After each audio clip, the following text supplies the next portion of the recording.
Today on NewsWatch, the U.S. continues to weigh options in dealing with North Korea over its nukes. What the president is saying about a major conflict. Because it's almost the same thing, except for heroin's just stronger, and it's cheaper, and it's more available, which is the scary part. Plus, 3/4 of all heroin addicts started with prescription painkillers. Hear what's being done to fight the epidemic and why churches are being called on to help. Grace and Lace has taken the boring sock that women wear under their boots, and we've turned it into a lacy, frilly fashion statement. And see how God used this couple's pain and turned it into a booming business.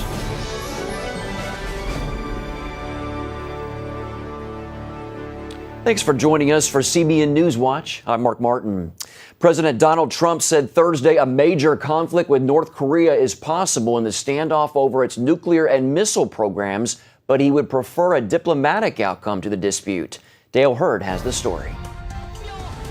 In a propaganda video that looks like a low-budget 1960s action movie, North Korean leader Kim Jong-un is seen reviewing more military maneuvers. North Korea's UN mission says the government will react to a total war with the United States with a nuclear war. President Trump told Reuters, indeed, there could be a war. There's a chance that we could end up having a major conflict with North Korea. Absolutely. China's foreign ministry has refused to confirm or deny Secretary of State Rex Tillerson's new claim that Beijing has threatened to impose more sanctions on North Korea if it conducts further nuclear tests. China is North Korea's largest trading partner and its main source of food and fuel. We've put in place a very deliberate strategy, which we are just in the early stages of executing, and it is one that does involve bringing significant pressure to bear on the regime in Pyongyang. It also involves calling on China to play a role in how we deal with this threat. Tillerson will speak on the showdown with North Korea when he chairs a special meeting of the United Nations Security Council today. The senior U.S. naval officer overseeing military operations in the Pacific says the crisis with North Korea's Kim Jong-un is at the worst point he's ever seen. And it's clear that his goal is a nuclear weapon and the means to deliver it to the United States of America. Is there any doubt in your mind? There is no doubt in my mind, Chairman. Secretary of State Tillerson says the U.S. is not seeking regime change in North Korea, but wants a full denuclearization of the Korean Peninsula. Dale Hurd, CBN News. President Trump's 100th day in office is Saturday. The day might come without the House passing a health care overhaul or the passing of a budget, which would finance the government for the rest of the year. It looks like the government won't be shut down, though, for at least the next week. Lawmakers prepared a bill which finances agencies for 1 week while they work to pass a $1 trillion package that would support the government this year. Faith groups and Christian businesses had hoped President Trump would reverse the Obamacare mandate that requires employers provide birth control to their employees. But the Trump administration has not signaled what it plans to do. Christian business owner David Green of Hobby Lobby sued to keep his business from having to follow the mandate and won. Yet, because it hasn't been repealed, he says it may face more legal battles. You know, I think it's all going to come down to the Supreme Court eventually. That's where most of these decisions are going to finally be made. So for us, it's really getting a Supreme Court that is pro-family, pro-faith, and will allow us to have our religious liberties. Conservative pundit Ann Coulter was a no-show at a protest in her honor at Berkeley yesterday. Her canceled appearance at the university brought hundreds to peacefully celebrate the conservative, while they called her cancellation the latest blow to free speech. Many dressed in protective gear adorned with pro-Donald Trump stickers, anticipating violence. The confrontations were not large due to a strong police presence. Coulter thought about making a visit to Berkeley despite her cancellation, but did not appear. Benny Hinn Ministries has released a statement after federal agents raided the Texas headquarters of the ministry Wednesday and were seen taking boxes of documents away. Benny Hinn Ministries says it, quote, is cooperating fully with the governmental entities that are reviewing certain operations of the church. The ministry has undergone intense scrutiny over the years, and we remain confident that there will again be a positive and speedy outcome in the days ahead, end quote. A federal source told Dallas TV station WFAA that the raid was the result of a lengthy IRS investigation. New research reveals that Americans love the Bible, but not enough to read it. A Lifeway survey found that while most households have at least 3 Bibles, only 53% of Americans actually read them. CBN's Charlene Aaron spoke with Christian author and apologist Josh McDowell about why we aren't reading the good book. Josh, what do you make of these survey results that Americans say they love the Bible, but less than half actually read it? It's very similar, the Lifeway study, to the Barna study, almost identical, which shows that it's true. I think probably there's three or four main reasons that a lot of people don't think about, and it has to do with the information glut, the introduction of the internet. Let me show you what I mean. The average adolescent, average adolescent takes in 34 gigabytes of data every 24 hours from a moving screen, which means if printed out, it would equal 4.5 million pages. The brain of millennials and younger, it's overloaded. And as a result, it's creating a tremendous intellectual skepticism. When people came out with the internet, everybody's saying, oh, wonderful, it's going to add such certainty, data, evidence, information. And I kept saying, no, it'll add the greatest intellectual skepticism ever. For example, you go even to a Christian young people group with me, or to a middle school, high school, college campus. Doesn't matter if you're a Christian or not, and you make a dogmatic statement about the Bible is the only word of God, or Jesus Christ is the only Son of God. Almost always you get a response like this. Well, how do you know that's true? There's so much out there. Tomorrow they could discover something different. As a result, the Bible is becoming less and less important as a source of data or information about life. And those are two of the reasons that we're having a shift away from reading the Bible. But look at this one. One of my staff, she has a 13-year-old daughter. And the youth pastor was trying to get her to study the Bible more, do her homework, do her research and all. And this was her response. Now think of this. Why should I have to study the Bible? I can Google anything I want. You get it? Wow. That's what's happened with the information that we get from the internet. It's amazing. Well, Josh, if we call ourselves a Christian nation, but don't read the Bible, what does that say about us? Well, one, I'm not sure I would call myself a Christian nation. I think we've shifted from what Francis Schaeffer said was a post-Judeo-Christian culture. We have now shifted in to an anti-Judeo-Christian culture. And what you mean by Judeo-Christian culture is that your ethics, your morals, your perspective of life would stem from the Old Testament Judaic and the New Testament Christian. We're now in a culture of anti-Judeo-Christian. And you can see the entire interview with Josh McDowell at cbnnews.com.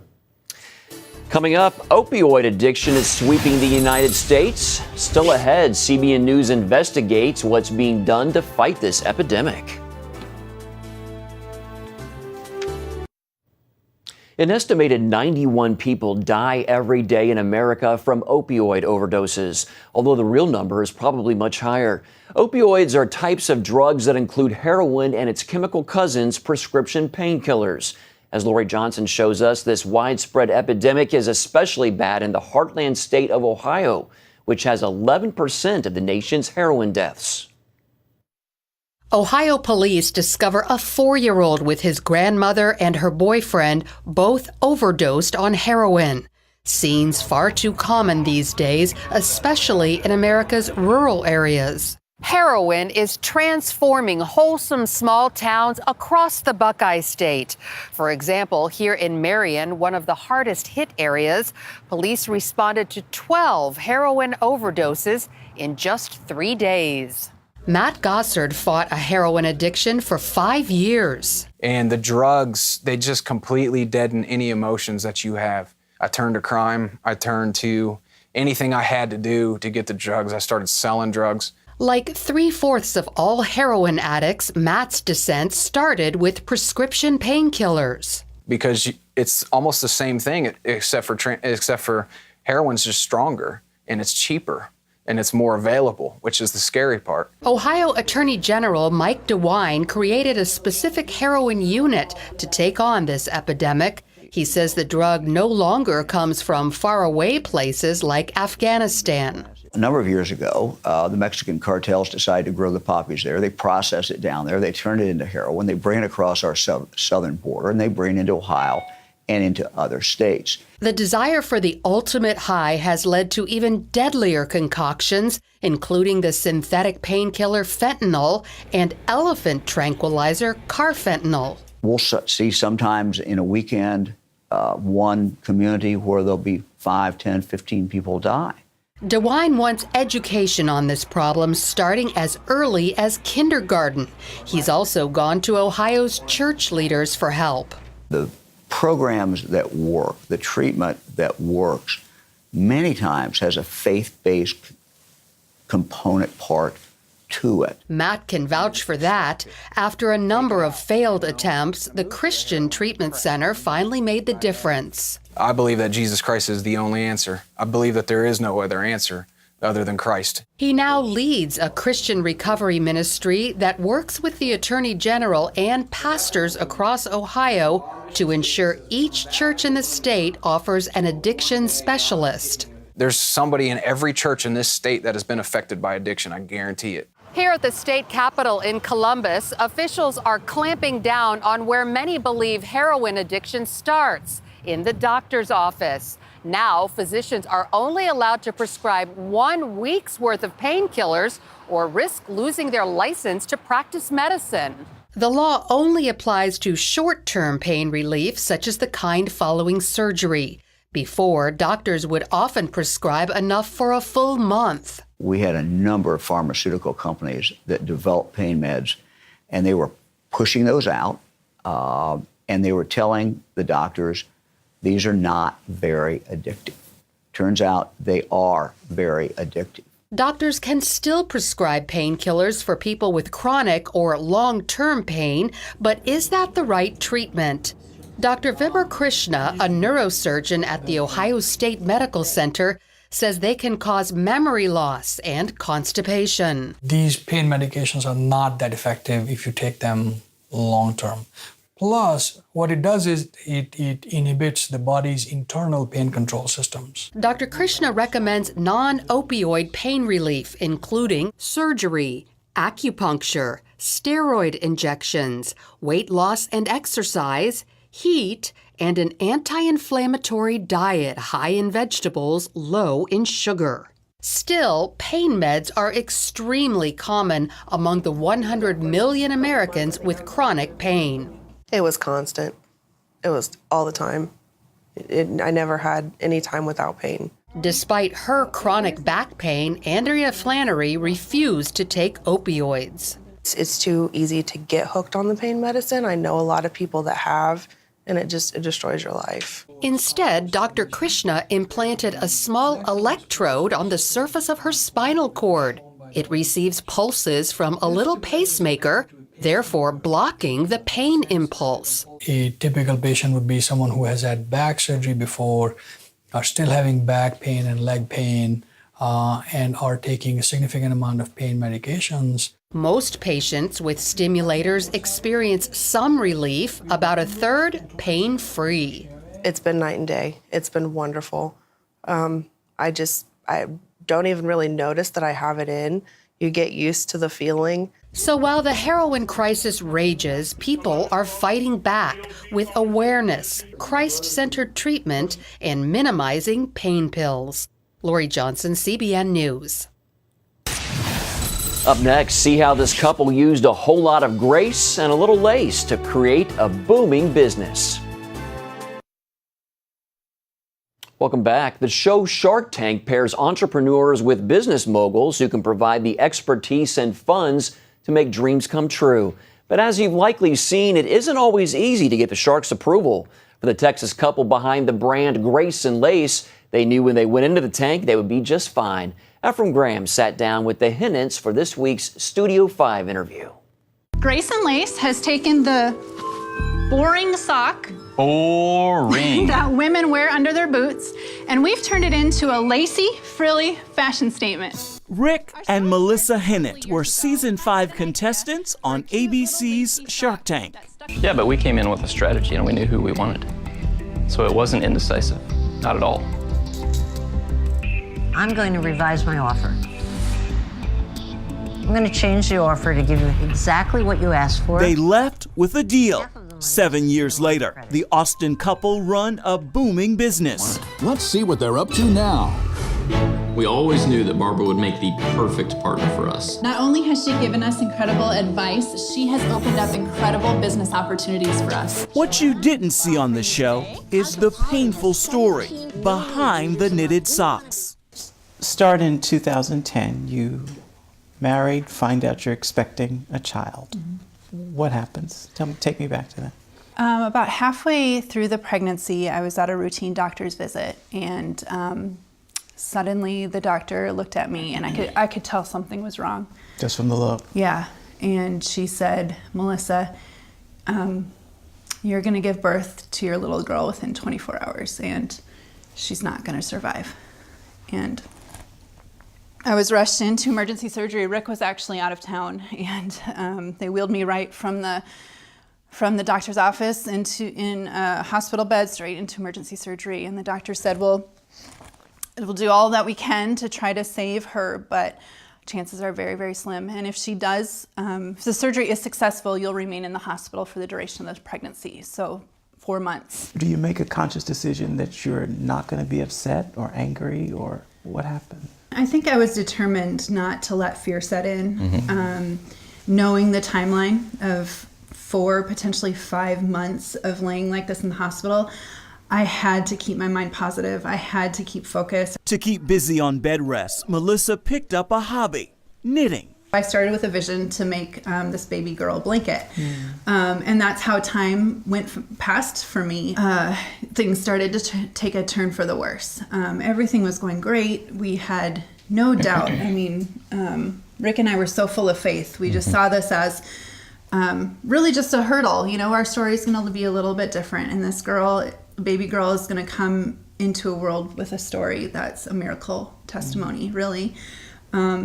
Until that night, when, my water broke, and the doctors came in and said, at this point, there's nothing else that we can do. We can't save her, and she'll be born too early to survive. And she was. I had little baby girl, Hallie, short for Hallelujah, and she was perfect, but just too little to make.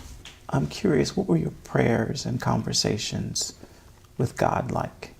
You know, I'll never forget Rick coming into the room after Hallie was born, and looking at me and saying, "Melissa, we have a decision to make. We can either be mad and bitter at God and wonder, why would a good God cause this to happen? Or we can choose to believe that somehow something is going to come from this." What happened with the blanket that you started to knit for Holly? I still have it. Just tears shed over that yarn, over that fabric, and God just really speaking me through it. You know, I felt the pain of struggling as a first-time mom, of, you know, my body failed to create this baby girl. So I felt this, well, I can still create with my hands. Something still can come from me that's going to bring life. Now, fast forward a couple years, her baby sister, which is now our oldest daughter, Sienna, uses it on her bed. In terms of making things with your hands, that's now your life's work, Yes, it seems. yes. So let's get to the beginning of that. So Okay. you get out of the hospital and you're knitting socks for yourself? What happens? One day I wanted to make a pair of socks that had lace on the top of them so they'd stick out of the top of my boots. I come up with these crazy ideas. Okay, so I had this. I knew I could do it. It took me 5 hours to figure out how to do it. In fact, 7. I promised him I would never make another pair again in my life. Melissa also posted a picture of her socks on social media. And I'm like, man, okay, these socks are getting some attention. So my entrepreneurial husband, who's the smart one over here, was, why don't you put them up online and, sell them? So I did without quite thinking through what possibly could happen. They sold instantly, and in a matter of 3 days, we had over 500 purchase orders for this one pair of socks. Wow. That took As me in 5 hours. people that had already paid us. We could obviously refund everyone, and that would be totally fine. Or we could figure out how to do it. And I think God's instilled in us how to figure out things, how to get over hurdles. They put their heads together and created Grace and Lace. Without a cent on advertising, their sales jumped from hundreds to thousands. 3 months in business, they felt God wanted them to pitch their company on Shark Tank and aim to partner with Shark Robert Corcoran. 2 years later, they land a spot on the show. You go in and you are offered exactly what you asked for, but you don't accept it. It's really interesting. When we filmed, we were in there for an hour and a half. Okay. And within the first 10 minutes, Barbara gave us an offer, but she only gave us half of what we wanted. The next shark, Kevin O'Leary, he wants to do the deal, not with Barbara, just with him. And I was stalling as much as I could with the other sharks. And they were getting frustrated. Very frustrated. It got heated in there. But we weren't going to be swayed because we wanted to do what we felt like God said to us. Absolutely. And just like God, in the very end, after an hour and a half of back and forth and intensity, Barbara said, you know what? I'm going to change my offer. I'm going to give you the full offer. Yeah. And Done. Finally. oh, my goodness. We were elated, absolutely elated. You certainly lost one child, but your family's still grown. You guys have how many children now? 3. Yeah, I think this journey has taught us that God has so much more in store that we can't even imagine. And He's better than we can imagine. That is so true. God takes care of His children. We'll be right back. News of Aaron Moran's death on Saturday at the age of 56 quickly spread as many Americans fondly remembered the former child star who played Joni Cunningham in the sitcom Happy Days and later on Joni Loves Chachi. For those wondering about her faith, CBN News found reports of Moran coming to Christ after Facts of Life star Lisa Whelchel, who played Blair, told Moran about Jesus. Moran died from stage 4 cancer. Her husband, Steve Fleischman, says he held her hand as she passed away. It's never too late to accept Jesus as your Lord and Savior.